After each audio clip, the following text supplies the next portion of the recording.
listening to Wildlife Quests, a travel and wildlife podcast where we meet explorers, conservationists, and adventurers who go beyond. Join me as we uncover untold stories of nature, the people protecting it, and share the journeys that connect us all. My name's Will. I hope you enjoy this episode.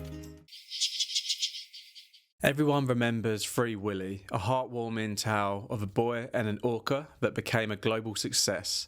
But few know the true story of the orca behind the movie. In this episode, I sit down with the director of Keiko, the Untold Story, a powerful documentary that goes beyond Hollywood scripts to reveal this orca's real-life journey. From captivity to an extraordinary attempt at freedom, it's a story of compassion, controversy, and a fight to give a movie star his life back. Joining me today is Karla, an environmentalist and wildlife filmmaker, and the ambassador for the documentary Keiko, the Untold Story, and Theresa, a musician and the director of Keiko, the Untold Story. I just finished watching your documentary Keiko, the Untold Story on Amazon Prime, and I found it really moving. I'd love for you to share an overview for our listeners, specifically how it compares to the Free Willy film and how the story relates to Keiko, the real-life orca. Well, Keiko was a phenomenon. He was captured when he was just learning how to feed himself, just barely beginning to learn. He was like, they think he was between 2 and 3 years old, and he was still under supervision and by his family, and then he was caught, and they think he was just caught in the trap. And he lived in Mexico for about 12 years, and then he was discovered by Hollywood. And Laura Schuler Donner and Richard Donner made a movie called Free Willy. And they went to, and by that time, Keiko was about 12 years old, and he was in a very small pool in Relleno, Aventura, Mexico, and that's where Karla met him as a 10-year-old, 11-year-old. And he was trained to do tricks for the audience. And when the Donners were there, they noticed that he was extremely underweight. He had horrible papillomavirus. Those are like, it'd be like if you had a 3-degree skin burn. These are terrible burns. They're very painful.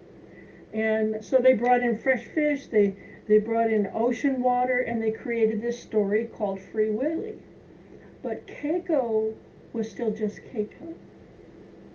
And so what I wanted to do was try to follow Keiko. Not the Free Willy story. No, I wanted people to try to understand, who was this whale? Who was Keiko? And I think we were, it was very difficult making a full feature film and getting everybody's permissions, and people don't want to give you permission, and we really fought really hard to get the footage that we got and of Keiko. And Keiko was an unusual orca. He was very bonded to human beings because as a 2 and 3-year-old, that's who he bonded to, was to human beings. And so even when he was moved to the Oregon Coast Aquarium, he bonded with people. He held court there because that's who he was bonded to. At first they weren't going to let him see human beings. They just wanted him to be there, but he was bored, and so then he started visiting each person as they came by.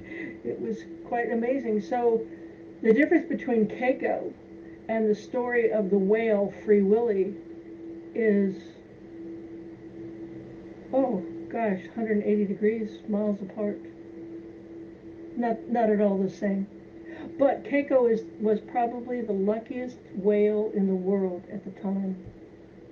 And his name means lucky one in Japanese. Oh, does it? Interesting. So I'll come to your amazing documentary in just a moment. But first, I wanted to get a better understanding, because your film portrays this really well, of the significance of Free Willy and the impact it had on the public awareness. There are several movies, documentaries out about that very subject, and it was pretty well covered by all of them. And basically what happened is that when Free Willy was released, the folks, Mark Berman and Dave Phillips at the Free Willy Keiko Foundation, convinced the producers of Free Willy to put a 1-800 number on the back of at the end of the movie. If you want to help wild orcas, call this number. Well, the Free Willy Keiko Foundation's office was probably no bigger than my house. You know, it was a very small organization, and they were completely, I think they had 100,000 calls on the first day. It's a ridiculous number of phone calls, and they weren't able to handle it because the kids said, yes, we want to help orcas, but we want to help Free Willy. We want to help. Gosh, it makes me cry almost. They want to help that whale. Yeah, because in the documentary, it really went in depth about how it was for children who were asking their parents for the help, making phone calls, donating their lunch money, all because in their minds, this whale was free and living in the wild. But that was far from reality at that point, wasn't it? Yes, no, he was in a small pool in Mexico, and people started getting outraged, and he would have died there. He would not have lived as long as he did because he was extremely ill. And the owners of Reino Aventura did not want to have this famous international whale, everybody find him dead in their pool. So is that why Warner Brothers felt obliged to step in? Because they just produced this film, and while they might not have had any formal responsibility, there was probably a lot of public pressure on them, I'm assuming, to do something and not just walk away. So they donated. At the time, people who were capturing whales and dolphins for SeaWorld and all those folks were getting $100,000 to $300,000 per whale, per animal. And so it was a very lucrative business to go out and capture whales and dolphins for entertainment. Nobody wanted, because Keiko himself became so famous through the movie Free Willy, nobody wanted to be caught holding a dead whale who played the part of Free Willy, because that was Keiko in the Free Willy movie. That was him, except for the going over the berm, going over the thing. That was an animatronic whale going over the big scene where he is freed into the ocean. But nobody wanted to be politically, or nobody wanted a dead whale in their hands. And so, yes, please take him. We'll help you. Get him out of here, because we don't want to be caught with a dead whale. And the agreement that they made with the Oregon Coast Aquarium, the agreement that the Free Willy Keiko Foundation made with the Oregon Coast Aquarium was that when he got healthy, they could find a place for him to be freed into the wild. And the Oregon Coast Aquarium said, sure, I'll sign there. They were making millions of dollars. They were making an enormous amount of money for people to come and see Keiko at the aquarium. They were making an enormous amount of money, and they thought, oh, sure, well, he could stay here. Yeah, and if he gets healthy. Nobody believed he could get healthy. I was just curious about the steps where he moved to Oregon. It seems like the goal there was to get him healthy again, place him in a larger environment and conduct like medical checks. But I believe he ended up spending a few years there. Is that correct? I can't remember how many, but quite a number of years. And so when it became time for him to move, the Free Willy Keiko Foundation had to sue them to get them to move, because the agreement said you have to let him go. And the intention was that the Oregon Coast Aquarium was then going to keep that tank and use it to free other dolphins and whales. And they got impatient because they couldn't bring in another whale fast enough to earn the money that they had been used to doing. And so they turned it into a shark thing. Well, as we showed in the movie, he gained an enormous amount of weight at the Orca Coast Aquarium. He became healthy enough to move to Iceland, and when he moved to Iceland, as we showed in the movie, he even gained even more weight, and he's going, let's go. And he got to interact with females, for God's sakes. A captive whale eventually interacting with females. We don't know what happened there, if there's any baby Free Willies out there, but he at least got that normal interaction with female whales. I mean, it seemed like such a stressful and dramatic life for Keiko. Just going through those stages, he was born in Iceland, captured there, then shipped to Canada for a park. From there, he was moved to another park in Mexico, then to another park in Oregon, USA. Eventually, he was rotated back to Iceland for rehabilitation and then later swam to Norway. Watching the film you made, you really feel for this animal. Keiko loved Iceland, and he loved being in that sea pen. They built this huge place for him to be and interact and be in seawater and to interact with other animals as they're going by. And the interesting thing about that is that Keiko lived with dolphins most of his life, and dolphins would come to that enclosed area that he was in, the sea pen. He would call out, and a bunch of dolphins would come to where he was, and he goes, "You're not a dolphin," and they would leave. He spoke dolphin, but he didn't speak orca whale.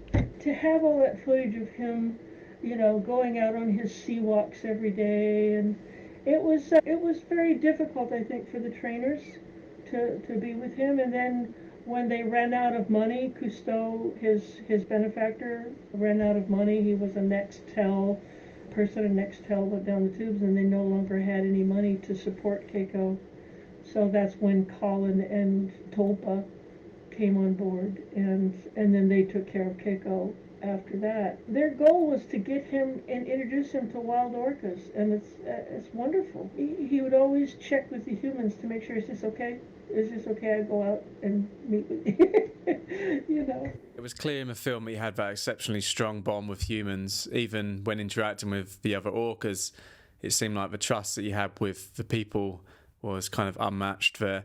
And he never stayed with the pod permanently, did he? No. And the interesting thing, I don't know, that's kind of important for people to realize, is that orca society, the females are in charge. And the mothers stay with their sons their entire life. And when it's time for the sons to go mate, they go to a different pod. They mate, and then they come back to their mother's pod. And their job is to raise the young orcas, the young male orcas. That's their job. And the male orcas teach these young whales how to protect the pod. Keiko never got that. He had that constant mommy-baby bond. And that's why he and Topo were so close. An interesting point that Naomi Rose made, in it, we don't know for sure, but wild orcas in that area were following herring. That's what they ate. But it is believed that the reason that Keiko separated from them, all during his time at the Rieno Alventura place, he was fed mackerel. And what they believe he did was, when he veered away from the pod, from the whole comfort of that entire pod, that he saw a whole bunch of mackerel and he followed that, because that's what he was raised on. Yeah, towards the end of the documentary, when he was spending his last days in Norway, it felt quite sad. But at the same time, the area looked beautiful and peaceful for him. And I loved that the trainers moved to that place where he chose to spend the rest of his time, living in that little house right by the bay. That was remarkable.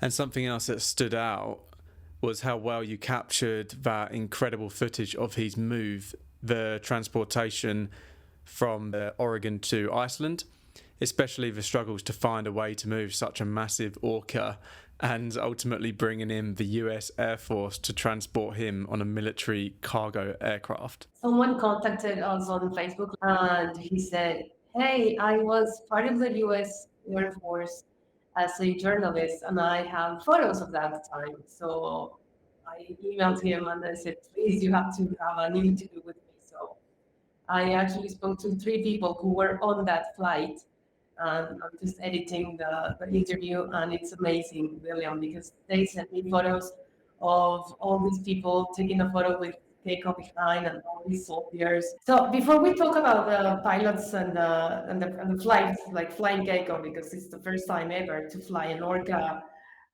for the Air Force.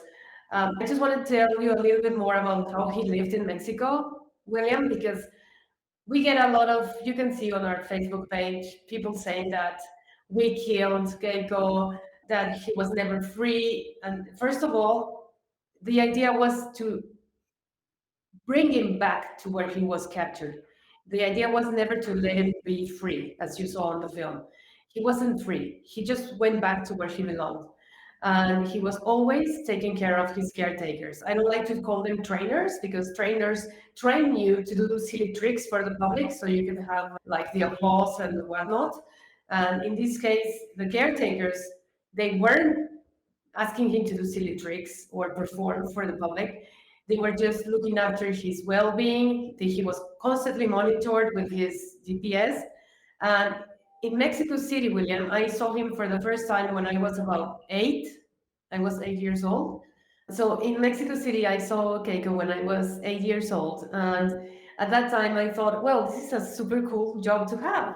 I want to become an orca trainer, a dolphin trainer, because for a little girl to see an orca in this pool that at that time I saw a massive pool, but in reality, William, the pool was super tiny. He could almost touch the bottom of the pool with his fin. Now, the water was brought by from the tap. It was tap water from the city, highly chlorinated, and they were like drop bags of salt to salinate it, which is super crazy because you will never, ever, ever have the quality, the water quality of the ocean in a pool.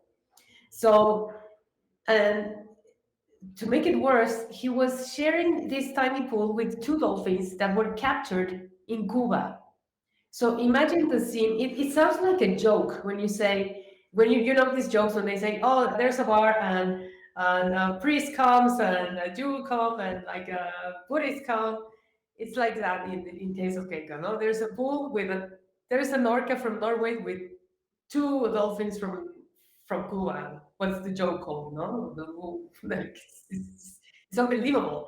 There's no possibilities of an orca in Norway running into a dolphin from Cuba. So, and then Mexico City is one of the most polluted cities in the world. So Keiko started deteriorating his respiratory system in Mexico City. I think, to be honest with you, he started deteriorating when he was taken from the wild. I mean, he was only 2 years old. So we ruined Keiko's life when we took him out of the ocean. To me, that's a fact. We didn't kill him. We ruined his life when we captured him.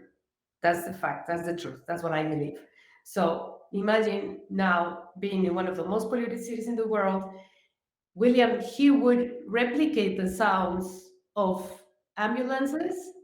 He would go like, wee, wee, because that's what he was listening to. The traffic in Mexico City. So he not only talked dolphin, he talked ambulance sirens and police sirens because you can hear them constantly in Mexico City.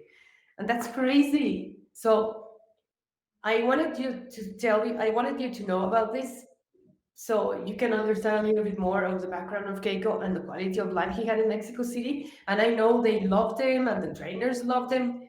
Fine. But love is not something that will help you survive and be who you are. Keiko was not an orca. Keiko stopped being an orca when he left the ocean. So yes, he was looking for human attention because he wasn't an orca. He was a clown. He was a marine clown performing for Mexico City and the Mexico audiences. So going back to when he was flown from Oregon to Iceland, like Theresa said, it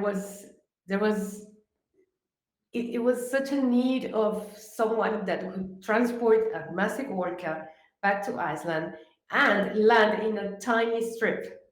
So who can land in a tiny strip with an orca and people? So the US Air Force donated the flight, and the flight, as I heard from the stories of the people who were there, It was amazing. They were all freezing because it was super cold. It's this massive aircraft with special seats, with an orca in the middle, with constant care to keep him moistured and calm. And as I heard, he was really, really well on the flight. He behaved better than kids. And so, and the problem was when they landed, they had to land really fast. So they put the brakes on, and the right brake broke. And it was amazing to see him going back to Iceland and touching the ocean for the first time after more than 2 decades of being away from the ocean. So yeah, it was a hard challenge. It was the first time ever that we've done this as humans, and I think that to me, the fact that he died in the ocean where he belonged, rather than in Mexico City in a pathetic tank, it's priceless. So I'd rather have him having his last breath in the ocean than in Mexico City, in that pool that he was going to die. And people in Reino Ventura knew that he was going to die. You can see how he comes back to life almost the second he touches the ocean again, and that personality shift and the issues with his skin also seem to heal up really quickly. And just going back to the point you made about him imitating the sirens, that just shows the intelligence of the animal and how they can display those complex behaviours and experience, signs of depression, especially in captivity. Yeah, that's why I'm sorry, Williams. That's why I'm constantly asking people to please, if you want to see orcas, there's many ways to see orcas. I mean, there's lots of documentaries, and people go like, no, but I want to see them live. Well, you're not gonna, nothing is gonna happen to you if you don't see orcas in the wild, like, or if you don't touch a dolphin or swim with a dolphin in Cancun. No, you're not gonna die. You're gonna be fine. So, if you want to be out there with orcas, there's many places that you can go to, and it's even cheaper than going to places like SeaWorld. You can go to the San Juan Island and go on a tour to see whale watching, which I've done. I've done in Vancouver also whale watching, and it's beautiful to see them out there. And I mean, okay, they're not clapping their fins or like jumping to get me wet, but that's fine. That's what I want them to do, to be wild and do their own thing, not to do these silly tricks. Yeah, 100%. I mean, I'm living in New Zealand at the moment. I've been here for 6 months. I've seen a lot of wildlife. I've come across the rare Hector's dolphins while kayaking. There's been lots of sightings on Facebook pages that I follow that there's orcas in the local harbour here in Dunedin in New Zealand. But there's so much wildlife around, and it's so much better when you have that unexpected interaction when you're going about your day rather than seeing these animals in a contained, unnatural environment. And we know it's cruel, but people still choose to do it. And I think that's why this film and the likes of, say, Blackfish, and obviously the work that you're doing, Karla, as well, is so important for making people aware of the truth behind it.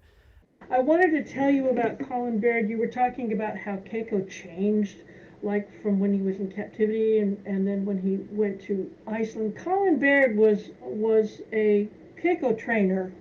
That's how he got into the program. He trained orca whales. And then he got to know Keiko, and he saw Keiko from a very early time until he was with him in Iceland. And when Keiko started to change his behavior was when he was dropped into the pen in Iceland. He became, there's that scene where he almost ate a bird, and they went, oh my gosh, he's eating the bird. And they were used to sing for him, for Topa, that was like aggression. Oh my God, that's Keiko. Keiko was becoming more, instead of a baby boy, he was becoming an adolescent. And there even came a time where Colin said that he was afraid to get into the water with him because he was changing when he went to Iceland. they would take him out on walks, particularly when he got to go be with the wild orcas. And there's that scene where you get to see him chasing the wild orcas and interacting with females. He was growing up. And then there was that day when they were around all the wild orcas. I don't remember if you remember this scene that Topo was describing. And then Colin finally got in the water with him. And we almost didn't get to tell that story because Colin got in a lot of trouble for doing that because he was actually kind of putting his life in danger because Keiko was no longer a baby boy. He was becoming an adolescent and seeing females and chasing them and wanting to be part of an orcapod but not having the social skills to do so. So it's interesting to me that Keiko went from being a young baby boy to an adolescent to almost to an adult male, really. And he would never have gotten that had he stayed in a tank. He got to progress psychologically from being a baby to a teenager to an adult. And there were a couple of times where he became an adult. Keiko was never an alpha male. He was never that, but he was becoming more into himself, becoming more himself. I know in your film they said that it wasn't the perfect story because the perfect story would have been they put him back in the ocean, he found his mum and his pod again, but that didn't happen. But he still got to be an orca again and meet other orcas as an adult. And I guess many orcas in captivity today sadly might not ever get that chance. So Theresa, what drove you to work on this film in particular?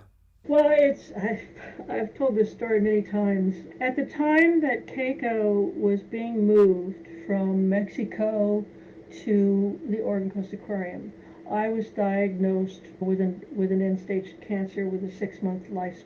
I was told I was going to only live for 6 more months. And I was doing chemotherapy, radiation therapy, had all these surgeries, and I was laying on the couch, and on the screen on television was Keiko being moved from Mexico to the Oregon Coast Aquarium.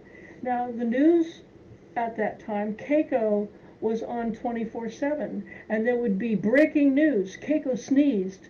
It was just crazy. And so I remember laying on the couch, and I was not well. I probably weighed about 90 pounds and was really ill and not expected to be on the planet that much longer. And I remember when they dropped him into the pen at the Oregon Coast Aquarium, and he just landed like a big lump of just bleh. And that's kind of how I felt. And so I lay there and kind of like everyone who met Keiko or who bonded to Keiko makes me cry. I wanted to see Keiko. So when I started to get well, I was a professional musician and a critical care nurse. I had been performing with Grammy Award nominees all over the world, and I used my music to kind of get through my critical care nursing. Critical care is very stressful.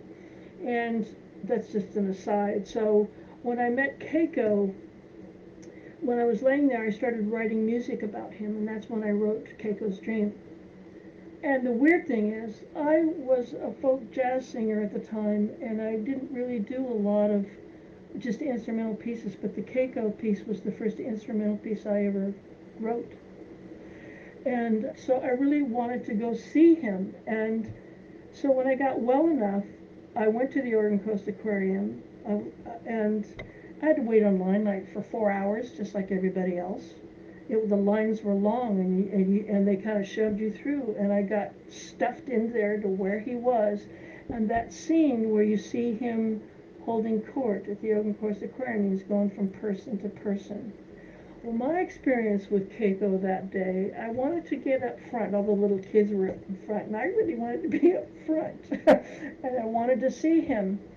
And the tank at the aquarium was huge, and at the far end was the trainer's windows which people never really saw. And he would just kind of go past everybody in the window.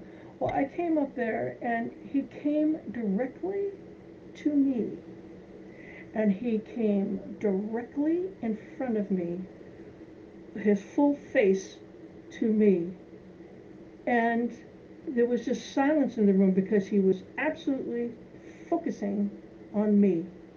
And he moved back and he rammed his nose into that window so hard that I thought it was going to break the glass.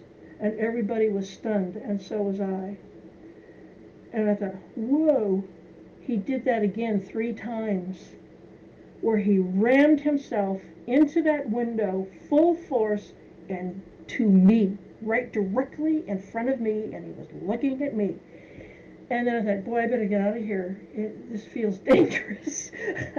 So I was getting ready to leave, and Keiko kind of communicated to me and said, no, wait, I'll be right back. So then Keiko leaves. And I thought, huh. So he leaves, he went way back in the far end of the aquarium where no one could see him. And I was just getting ready to leave, and all of a sudden, Keiko comes across that glass, belly and fins to the glass. So his underbelly was at the glass, and he went straight across with his tongue hanging out right in front of, and then he came back directly to me and banged into the window. And it blew me away. And then there was a small child, a 6-year-old, there standing next to me, 4 or 5, 6, a very small child. And then Keiko said, okay, there you go. And then he started paying attention to this small child, and I thought, I don't know what to think of all this. And I went home, and that's when I wrote that piece for Keiko, and we started performing it in my band. We were performing, all over, at least the western part. I wrote the piece, and then the Free Willy Keiko Foundation, I taught my saxophonist and my lead guitar player to be Keiko. Now, these are some of the top people in the country, and the sax guy, sometimes they like to be really how fast they can play, and I said, no, you have to be Keiko, and I had to slow him way down for the piece and make him become the whale, and I had to make the guitar player become the whale, and you kind of hear in the music that they really tried to do that. And when we performed for kids, particularly smaller children, it was really great. So we started performing with the Free Willy Keiko Foundation. They would come, and Mark Berman would come and show the video and slides of Keiko in Iceland, and then he would give a talk, and we would perform the Keiko piece. And then when Keiko died, Mark called me and said, would you do a music video about Keiko? And I said, sure. I had no idea how to do anything. I was not a filmmaker. I had no clue, but I thought, oh my God, this is a huge opportunity. Yes. So they started sending me footage of Keiko.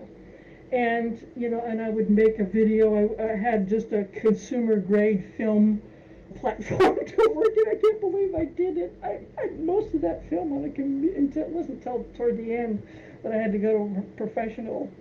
I mean, oh my God. It was crazy, but they just kept sending me footage. I do a 3-minute, and they said, no, we'll send you more footage.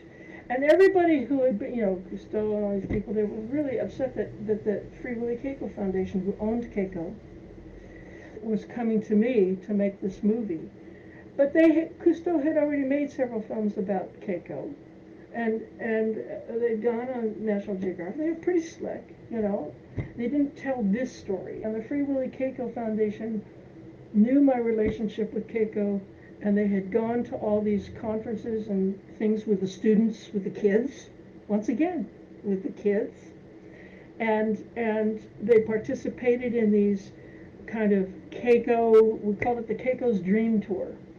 And Keiko and Mark would, it was amazing because the kids' response, they would keep us for 2 hours asking questions about Keiko, and we'd get kicked out of the school or the auditorium because it was, people just wanted, and that's because of Keiko. It's who Keiko is, and that was my goal, was was to let people know who Keiko was.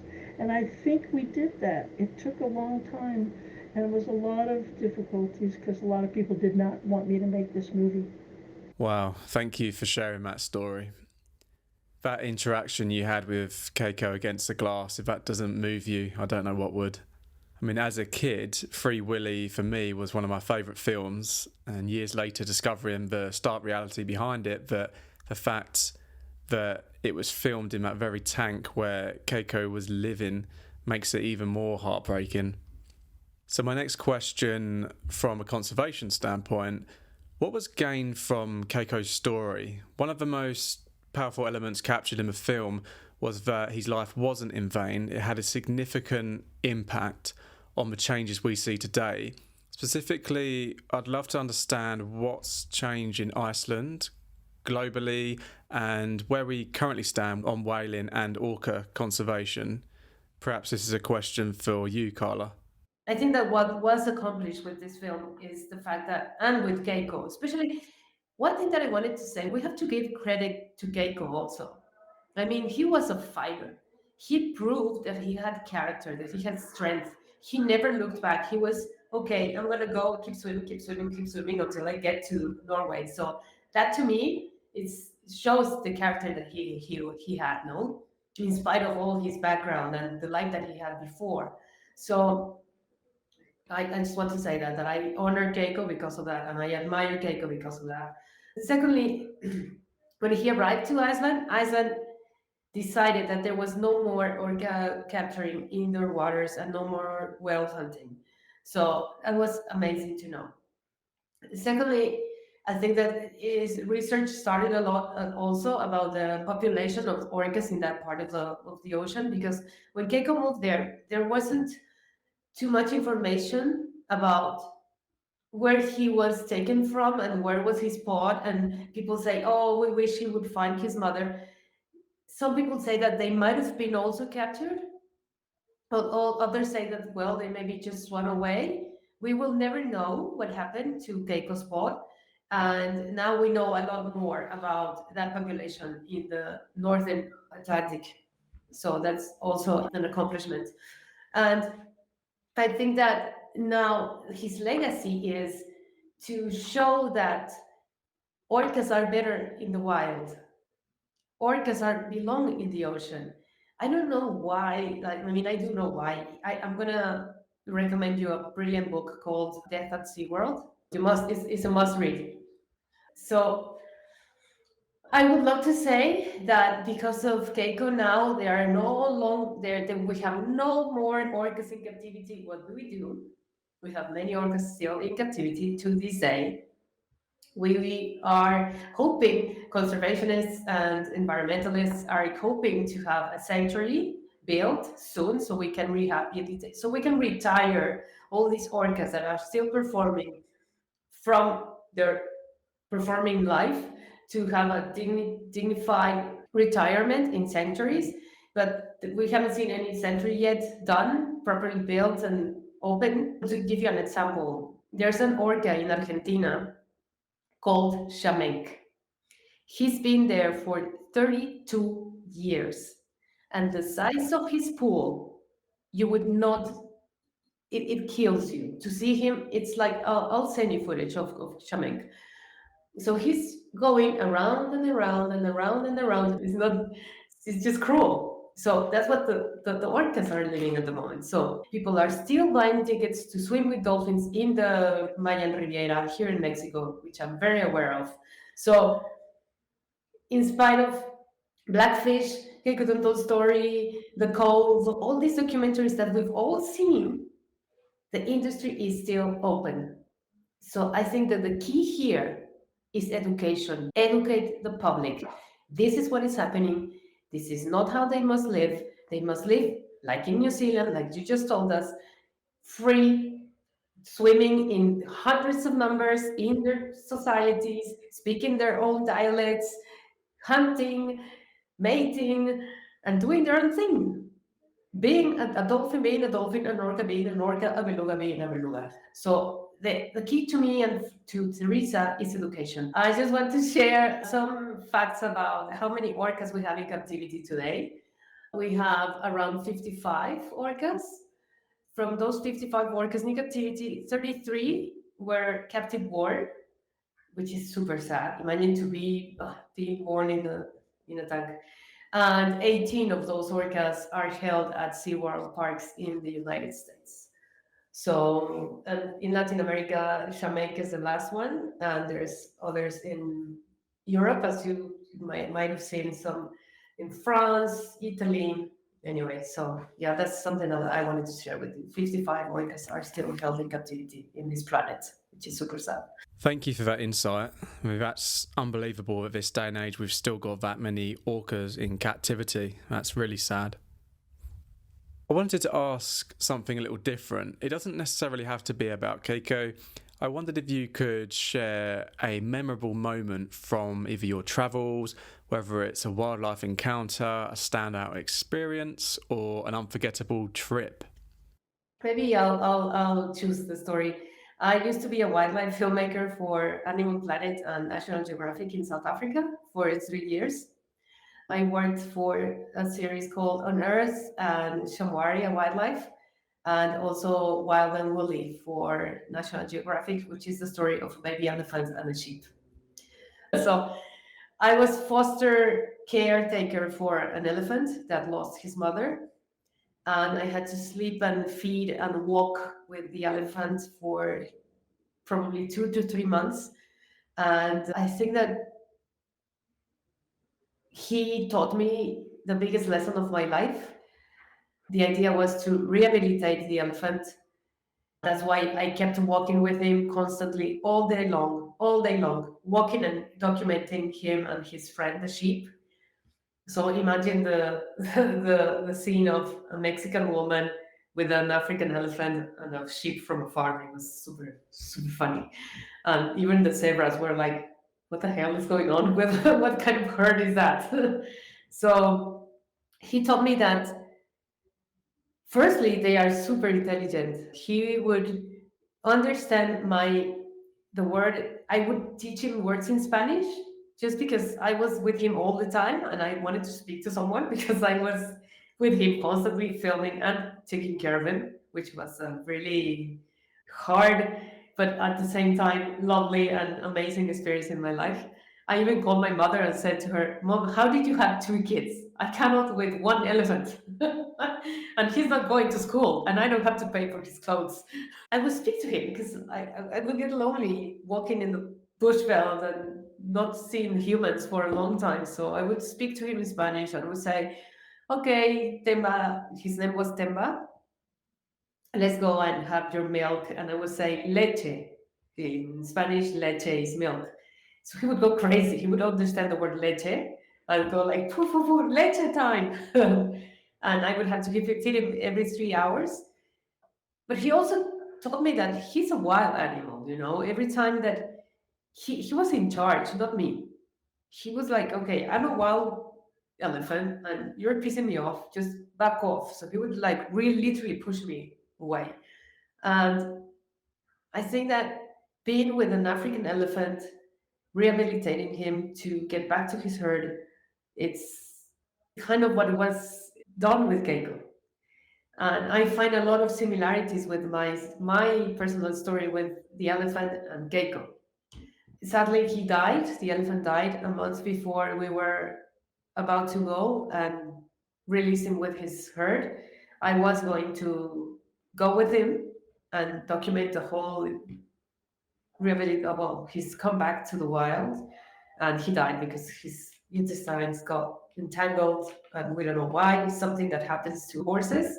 We don't know why it happened to him. So he died when he was about 2.5 years old, which is a baby because they have a similar lifespan to us humans. They can live up to 80 to 90 years old. So I think that was my strongest and most amazing encounter with wildlife because I have many, many, many others. Like living in South Africa for 3 years, you have many stories. But I think that to give some similarity to Keiko and rehabilitating animals to get them back to where they belong, Sometimes they go wrong, but at least we tried. At least we did our best. At least we put all our efforts and love and care to give them the life they deserved. That life that they deserved was with their in their environment, in their habitat, where they were born and they are supposed to die. So yeah, that's my story. That's an incredible story. Thank you for sharing, Matt. I'm sure not many people have had the opportunity to have a bond with an elephant, and that sounds like the dream job of a lifetime as well. So it sounds truly amazing. I really appreciate both of you joining today. It's been fantastic to gain some insight into the story behind Free Willy and the making of this film, Keiko, the Untold Story. Thank you for shedding light on both the filmmaking process and the conservation efforts tied into it. This discussion has been brilliant. Thank you again. Thank you, William. Thanks for listening to Wildlife Quests. I appreciate your support and I hope you enjoyed this episode. If there are any wildlife stories you would like to hear more of, let me know in the comments section below. I'll see you on the next episode, and wherever you are in the world, have an amazing day.